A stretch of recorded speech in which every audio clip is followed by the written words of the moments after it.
ভাটা চলছে, ভাটা শুরু হয়ে গেছে, ভাটা লেগে গেছে 1 ঘন্টা হলো। অথচ দেখুন কি হাল, দেখছেন কি হাল, সমুদ্রকে ফেল পাঠিয়ে দিচ্ছে।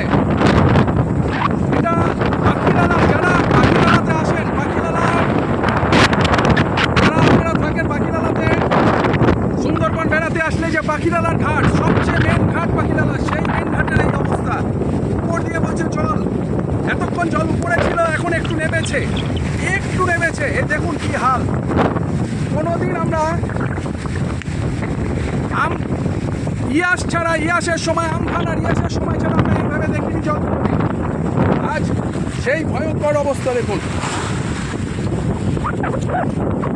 যারা পাখিরালয়ের এই ঘাটে আসেন তারা জানেন কি হয়, কিন্তু এই রকম কেউ কোনোদিন দেখেনি। এত দূর কোনোদিন জল থাকে ভাটা, এই সময় যদি এই অবস্থা হয়, আগামীতে কি অবস্থা হবে, রাত্রিরে সকালের সময় কি হাল হবে, কি অবস্থা হবে। সবাই শঙ্কিত সুন্দরবনবাসী এই অবস্থা দেখে।